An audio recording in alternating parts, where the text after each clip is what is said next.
Good morning, good morning, good morning. There you are. All right. Hey, good to see you today. We're so glad to have you joining us online and in person at Kingwood today. If you haven't scanned the QR code yet to see the top 3 things happening, do it now because one of those is happening tonight at 5:30. At 5:30 tonight, we're having our fall kickoff soak. The third Sunday of most months, we have our soak service, which is a time of prayer and worship. And this particular soak service tonight is a special one because we're going to be praying as we launch into this season. So we're going to be praying for parents and students of all ages. We're going to be praying for faculty and those who work in the school system. And we're all, whether you are part of a school or have family members that are part of a school, we're all entering this fall season together. So we're going to be praying for everyone who wants prayer over this season that's coming. The most important thing about the season that we're entering, do you know what it is? It's that we know what God's purpose for it is. And so as we enter this season, I'm just thinking about, as a parent, you might be thinking, you don't know who your child's going to meet this year. You don't know who they're going to befriend. You don't know what they're going to, maybe some of the things they'll be taught or some of the ideas that are implanted in their mind. You don't know the opportunities that they will have to make decisions to follow Christ. And all of us have stories, if you've lived a little while, where you go, that was the year, that was the semester, that was the class, that was the moment, that was the opportunity that shifted my life a little bit. And we don't know when those moments are coming, so we want to enter this season covered in prayer. And so we want to invite you tonight to join us. I know many of you parents are already praying for your kids and hopefully for yourself as parents. But as we enter this season, we want to join you in prayer. And so for those of you who have little ones, we're going to have you out. We'll start at 5:30. We'll have you out by 6 o'clock. We're going to worship for a little while. We're going to pray for the little ones first because we understand. How many of you understand what it's like to have a little one? How many of you understand, right? It's not easy. So we're gonna let you guys pray for you first and let you go first, and then we'll work our way through the night. So 5:30 tonight, join us. It's going to be a powerful time of prayer. So in our culture, a lot of times we talk, how many of you know what the goat is? How many of you know what that means when I say the goat? They're the goat. How many of you aren't going to raise your hand no matter what I say? Okay, good. All right, I got you. How many of you know what the goat is? The goat is the greatest of all time, right? So how many of you would say that in NBA basketball, that LeBron James is the greatest of all time? How many of you would say LeBron James is the greatest of all time? Nobody? Nobody thinks LeBron James is the greatest of all time? Really? Like 5 of you? I need to take a picture of this because this is pretty interesting. All right, where are my Michael Jordan people? Yes! Yes! Yes! I'm one of you. Don't know if you could tell. I'm one of you. All right. Golf. Jack Nicklaus? Yeah, somebody like, who? That's right. Hey, I got some more who's are coming. Tiger Woods. Okay, there you go. All right. Okay, now what about if we move on to football? Joe Montana. Everybody be like, who? How many of you remember Joe Montana, 49er? Come on, he was good, right? Tom Brady. Really? Come on, Tom Brady's the GOAT. Everybody, all right, anyway, all right. Okay, we'll go way back in time. Boxing. Muhammad Ali. Hey, float like a butterfly, sting like a bee, right? Or Joe Louis. No, yeah, who? We got a Joe Louis. I see that hand. We got Joe Louis. Okay, soccer. I'll have to admit, I had to look this up because outside of my interest. Who am I going to say? Ronaldo, the new guy, Messi. Oh, there he is. Okay, all right. Okay, now we're going to go to the business world. You would say that the greatest, whatever, innovator, billionaire, tech, whatever, Bill Gates. Some of you? All right. Elon Musk. Yeah, anybody that straps a car to a rocket and fires it in space. I mean, I don't know, that's kind of impressive. Okay, now we'll do one more. How many of you would say the greatest college football coach of all time is Nick Saban? I don't have another option for you because we all know he's the GOAT. That's all I got. All right. So in the world, when we think about who's the GOAT of something, we always base it on one of two things. We base it on what they achieved or what they acquired. What they achieved or what they acquired. And that cannot be more opposite in the kingdom of God. Jesus actually gave us a definition of what greatness is in the kingdom of God. And by the way, what greatness is in the kingdom of God is what real greatness really is. Matthew chapter 20, Jesus called them together and said, "You know that the rulers of the Gentiles lord it over them, and their high officials exercise authority over them. Not so with you. Instead, whoever wants to become great among you must be your servant. And whoever wants to be first must be your slave, just as the Son of Man did not come to be served, but to serve and to give his life for many." Do you know, to me, the most surprising thing about Jesus is that he didn't come to earth to be served? Because no one in world history had a greater right to require being served than him. Like he's God. Last time I checked, there's nothing higher than that. He's God. But he humbled himself and became a human. And the purpose that he came to earth for was not to gather all the people of the nations of the world around him and set up some kind of earthly kingdom and have everybody bow down and worship or serve him or bring him things or do his bidding or anything like that. And by the way, he had every right to. But he didn't come to be served. He came to serve. Now that's a lot to get your mind around. How the greatest person who ever lived didn't come to be served, but to serve. That is contrary to all of our human frameworks. It flies in the face of all of human history. It goes against everything that we know about privilege and power.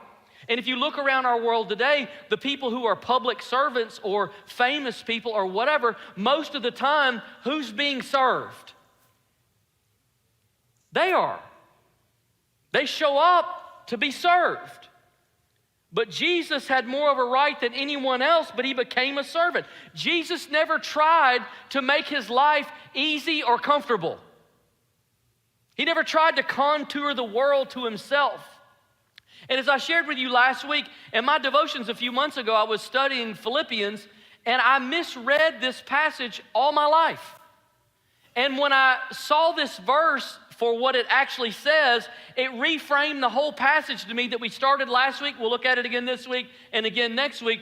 But there's this passage that reveals who Jesus really was in such a powerful way. And I've been so struck by the revelation of who Jesus was, I misunderstood the framework of the actual verse. In Philippians chapter 2, verse 5, it says this: in your relationships. So what are we talking about? We're not talking about the revelation of Jesus. We're talking about how you and I might live like Jesus in our relationships. Now that's a powerful filter to read this entire passage through. Now I'm going to skip verse 6 for today. I'm going to talk about verse 6 next week. I want to go to verse 7 today. And this is how Jesus lived in his relationship. He made himself nothing by taking the very nature of a servant, being made in human likeness. Do you think about when you think about yourself, do you think about yourself as a servant? Is that how you think about yourself? If we were to ask your family or your close friends or the people who know you best, when you think about them, do you think about them as a servant? When people think about you, when the people closest to you think about you, do they think about you as a servant? In other words, is that the first description or one of the first few descriptions that would come to their mind? Oh yeah, that person is a servant. Why don't we just try the language on this morning and see how it feels? So I want to ask you to repeat after me, I am a servant. Would you just do that with me? I am a servant. Try that one more time. I am a servant. Can you imagine how different our lives might be if the first thing that we did every morning when we woke up is started the day with that? I am a servant. What if you did that? What if husbands and wives did that, and parents and kids did that, and co-workers and employers and employees and pastors and leaders and teachers and coaches and students? And can you imagine how the world might change if we woke up every morning and said, I am a servant? Let me just try that on and see how that fits. So in this series, Living Stones, we've talked about what the nature of a living stone is. What is the nature of a living stone? And 3 weeks ago, we said to you, one of the things a living stone does is accepts one another. We accept one another. Last week, we talked about taking on the mind of Christ. And for the next few minutes, I just want to share with you this third part from Philippians 2. A living stone is a person who becomes a servant. Because here's the thing. We can talk about what are the actions or activities that we should do to be a living servant, but what's more important than what you do is who you are. Because ultimately, if you take on the character of a living stone, we don't have to talk much about what you do. It will overflow from who you are. And you will do the things that Jesus did because you're becoming like him. So we've also looked at the greatest commandment in the New Testament that Jesus gave us: love God and love people, right? This is the greatest command. Love the Lord your God with all your heart, mind, soul, and strength, and love your neighbors yourself. So we have a graphic to show you that, just this cross. And living stone sits right at the intersection of these two great commandments. And we've talked about how in the Western church and the American church, we talk a lot about our faith in terms of our vertical faith, about how do we love God, about prayer and worship and reading the Bible and a lot of these things. What we don't talk as much about is our horizontal faith. In other words, what does it look like for us to love people? And so this is interesting what we're talking about today, because as you and I become servants, we actually do both at the same time. When you serve in the Spirit of Christ, that's a way that you love God. But when you serve in the Spirit of Christ, that is also the way that you love people. So how does this whole journey start? Well, as you love God and love people, as you serve, as you become a servant, it's transformational to your soul. It transforms you from the inside. But where does it start? Well, it starts with understanding that Jesus' ways are upside down from the world's ways. He says things like, the first will be last. Offer a cup of cold water in my name. Take a towel. You be the one to take the towel and wash people's feet. Now, that doesn't make sense in our culture, but it did in the time that Jesus taught it. So Jesus basically tells us that greatness is found in the last things and the little things. And I think that one of the places that we see this most misunderstood in our time is just in our understanding of what the church is. So a lot of times when we approach the church, we often approach the church as consumers, because that's what our culture is. Our culture is a consumer culture, and we show up to things and go to places to consume whatever it is there. And so when you show up to the church, when your relationship with the church is you approach it as a consumer, then there's no transformation that occurs on the inside of us. So we show up and say, well, I go to church because that's where I go to be fed. I go to this church because they offer the ministries and events that inspire me and encourage me. And sometimes we'll see something on social media and go, oh, their church did that. Why don't our church do that? And what happens is that we begin to think about the church and choose a church on the one that best meets our needs. And if we're not careful, we take our consumer culture straight into our faith. But if you take consumerism into your faith, you take the power of your faith out.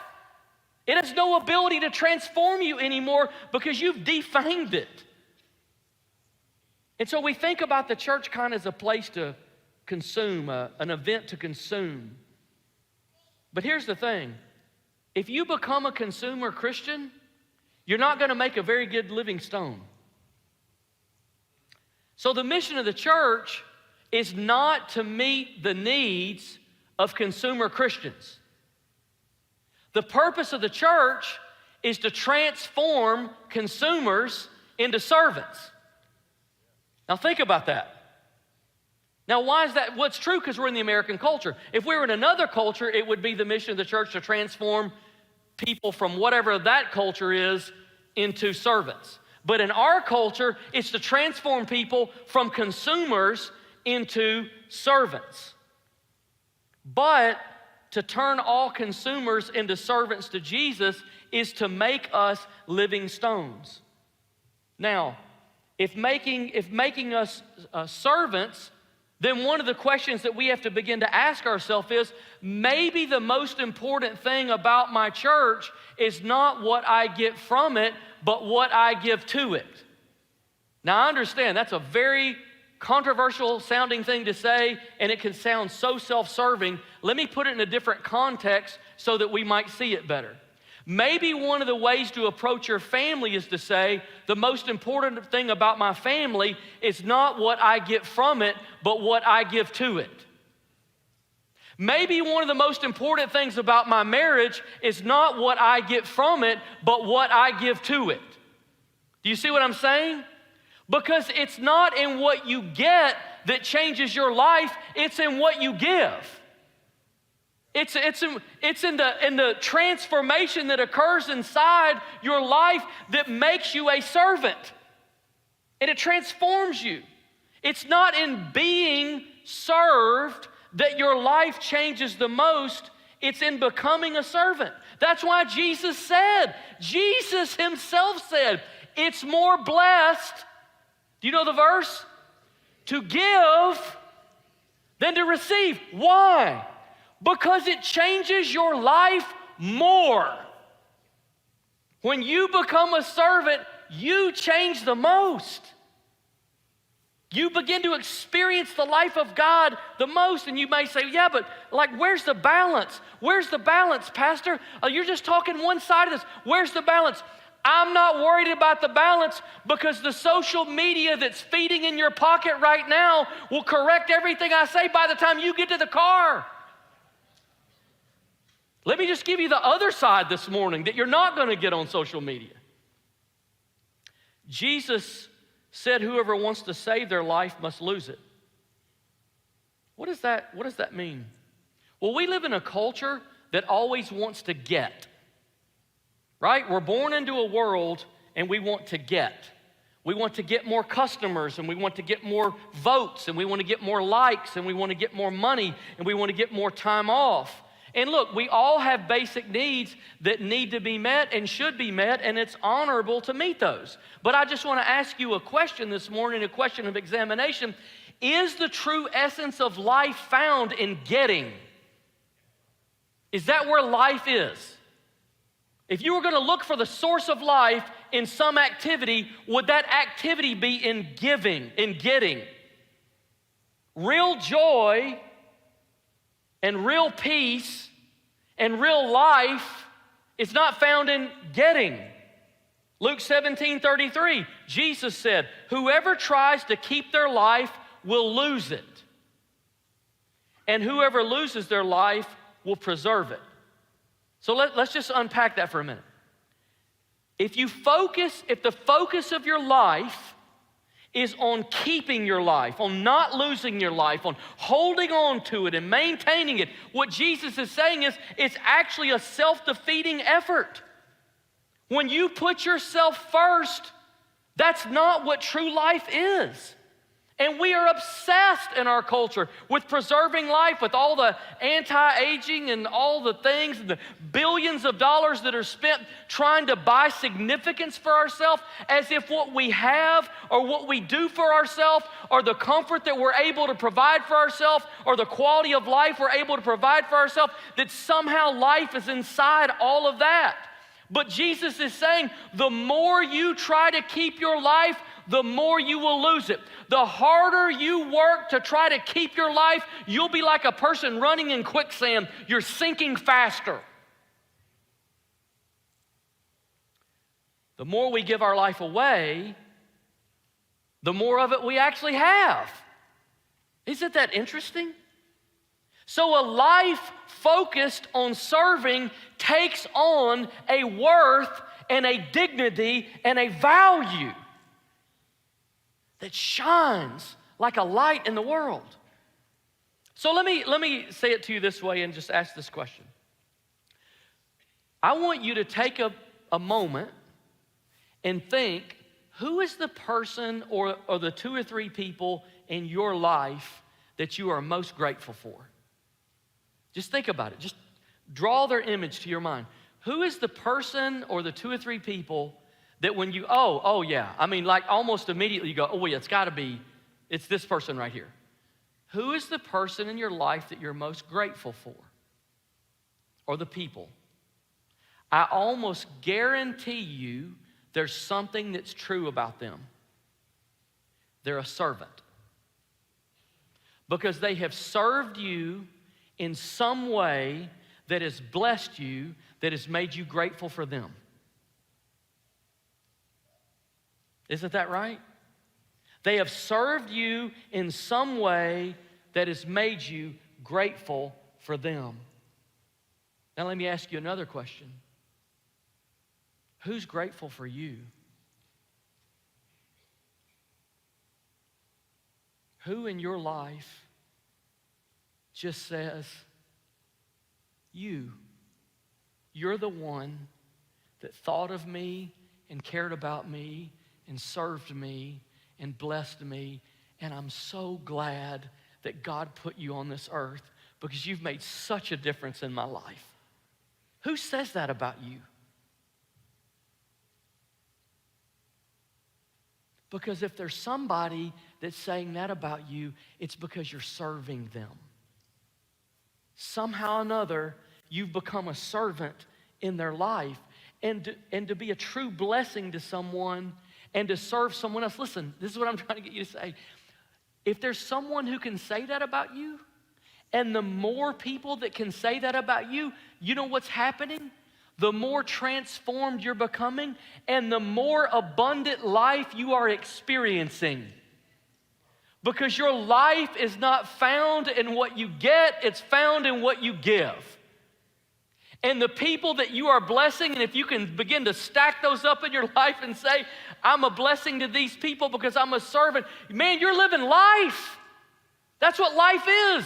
Do you know who's going to be at your funeral? The people you blessed. That's who's going to be there. The people that you blessed. Jesus invites us to serving because it's one of the most transformational things that we can do. He's not just trying to get work done. That's not what Jesus is up to. Jesus is never in a win-lose proposition like that. Like, the kingdom's going to win, but you're going to lose. That's not how God works. God invites us into serving because it's actually best for us. It's the path of abundant life. Now, I want to give you a few cautions about serving, because if we're not careful, you can be like, yeah, we'll run out and, serve our face off. Man, just wait till you see what we're going to do now. It's going to be great. All serving is not equal. All serving is not equal. And what do I mean by that?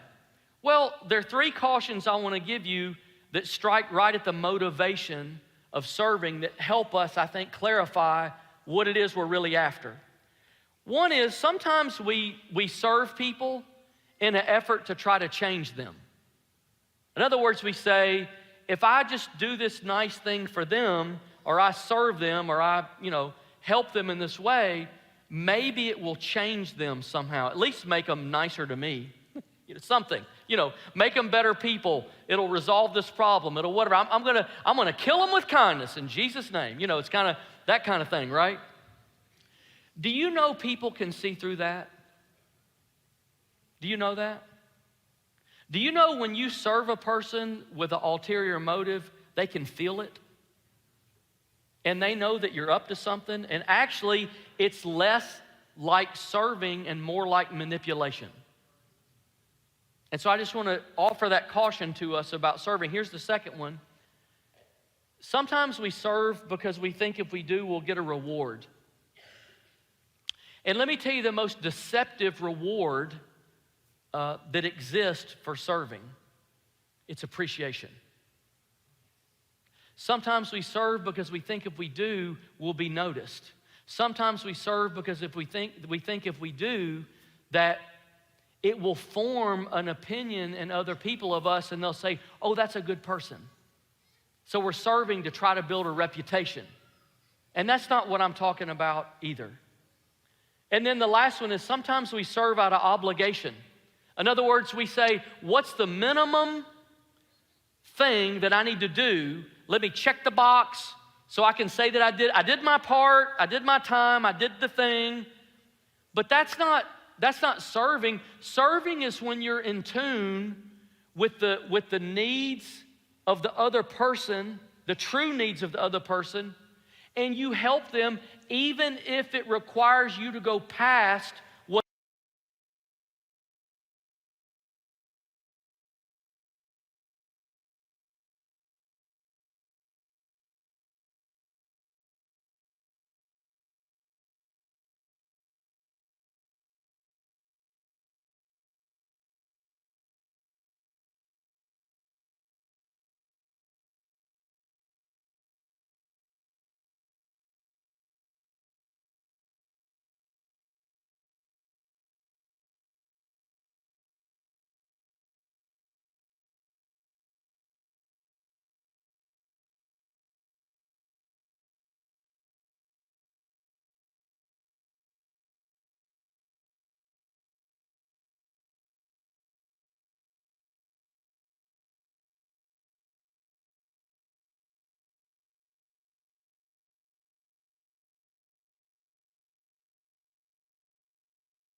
it would be if we all became servants and became living stones and just served and lived that way, and people begin to be glued into the body, and how the presence of God might fill the temple of his family. My goodness. It would be a beautiful and a powerful thing. And so why does God want us to become servants? Because when you become a servant of Jesus, it provides a stability in your life so that you can handle all of life's seasons, whatever comes to you. When you're centered on serving, regardless of what comes, you say, I don't have all the answers to all the questions.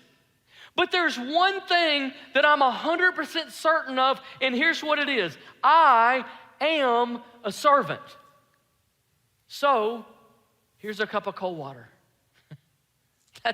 Sometimes that might be all you're certain of. But I just want you to know it's enough. The wisest man who ever lived wrote these words in Ecclesiastes chapter 3, 1 through 8, and I want to read all 8 verses.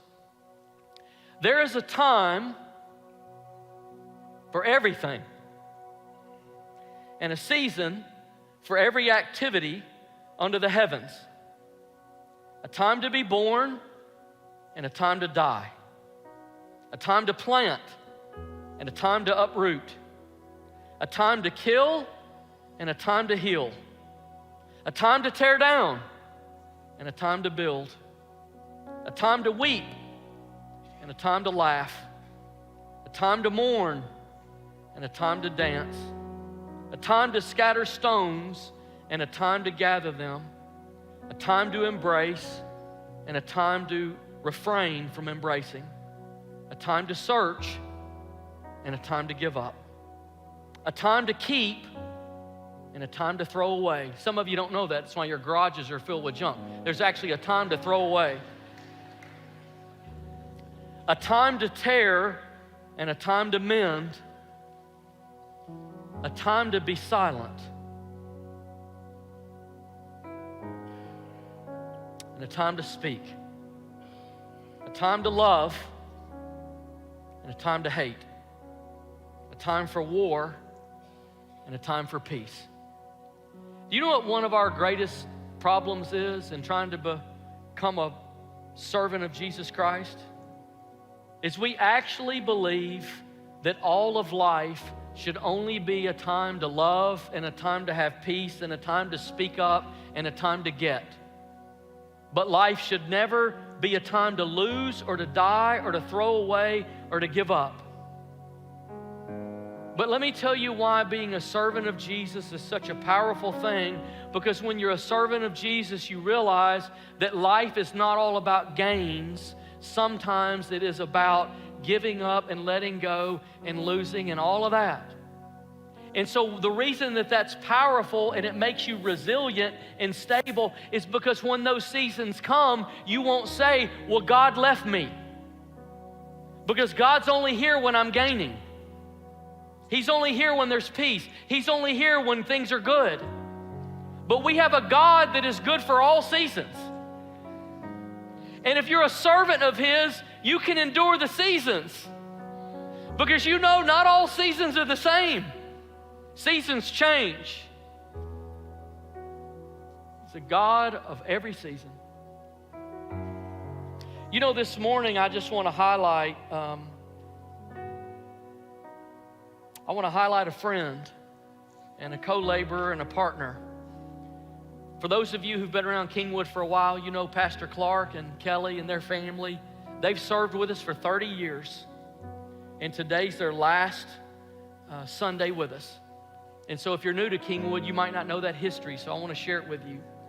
And I also want to say this, because I always like when I can give you an example of somebody who's doing what we're teaching. And I can just tell you, Clark White is one of the best examples of a servant of Jesus that I've ever known. Hands down. Absolutely. And so this morning, we've got a 5-minute video that I want to show you. It's a tribute. And if you don't know Clark or never met him or Kelly, this will tell you a little bit more about their life. And in a minute, we want to honor them and pray for them. But the things that I said this morning about serving and being a servant, here's one of my joys today, is that for 30 years, Clark and Kelly have walked among us, and they've lived an example that I wholeheartedly encourage you to follow and me to follow. They've lived as servants. And so my thought to you today and my illustration to you today is, hey, they left good footprints among us. They're good people to follow. And so they're my example for all of us today to live a life of servanthood.